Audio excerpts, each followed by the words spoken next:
सड़कों पर जनहानि को रोकने के लिए नई तकनीक का उपयोग करते हुए राष्ट्रीय राजमार्ग हो, राज्य के राजमार्ग हो, सड़कों के अंदर होने वाली दुर्घटना को रोकते हुए सड़क की सुरक्षा के आधार पर आईआईटी मद्रास के साथ मध्य प्रदेश सरकार ने भी एमओयू किया, एनजीओ को भी जोड़ा और नई नवाचार के आधार पर सड़कों का निर्माण भी हो, लेकिन जनहानि कम से कम हो।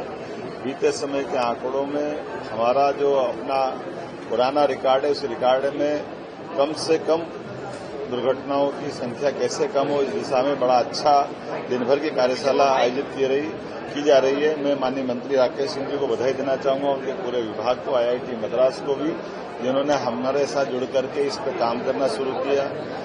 हमारा लोक निर्माण विभाग बहुत सारे नवाचार अलग अलग क्षेत्रों में कर रहा है।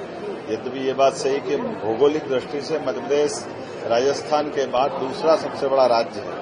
ऐसे में हमारे राज्य की सीमाएं बहुत बड़ी है, लेकिन देश में मध्यमा होने के कारण से किसी को भी किसी राज्य में आना जाना है तो उसको मध्य प्रदेश से गुजरना रहता है। ऐसे में ये अच्छे महत्व का विषय, मेरी अपनी ओर से आपको बधाई दे रहा हूं। लेकिन इसके दूसरे सेक्टर बाकी भी चीजें हैं, जैसे ट्रॉमा सेंटर, हेल्थ की दृष्टि से हॉस्पिटल, वैसे जानकारी के लिए एयर एम्बुलेंस भी हमारे अपने राज्य में, देश के अंदर ये सबसे पहला नवाचार है। दुर्घटना में सही समय पर सबसे पहले व्यक्ति को हॉस्पिटल पहुंचा दे, तो हमने न केवल एयर एम्बुलेंस बल्कि राहगीर योजना भी लागू की है, जिसमें जो घटना के आधार पर व्यक्ति को, घायल को पहुंचाएंगे तो 25,000 रुपया, पहुंचाने वालों को भी 1 घंटे के अंदर जान बचाने के देने की योजना है।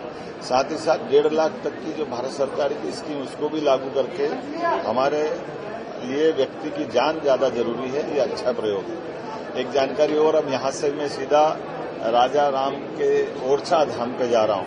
पर्यटन विकास निगम और अन्य विभागों ने मिलकर के हमारा भगवान श्री राम का राजा स्वरूप वाला ये जो देवस्थान है, ये वाकई अद्भुत है। दीपावली के पूर्व हम राजा राम लोग की लोकार्पण के अवसर पर धार्मिक पर्यटन के साथ आस्था के इस प्रतीक को और 4 चांद लगाने की योजना पे काम कर रहे हैं। चित्रकूट, ओरछा, ऐसे कई पवित्र धाम है भगवान राम के जीवन से जुड़े हुए। ऐसे प्रत्येक स्थान पे हमारी सरकार काम कर रही है। हमारे अपने 13 देवस्थान जहां विविध प्रकार के धार्मिक हमारी आस्था के केंद्र हैं, उन सबको जोड़कर हम काम कर रहे हैं। मेरी अपनी ओर से प्रदेशवासियों को बधाई, बहुत बधाई। कोई भी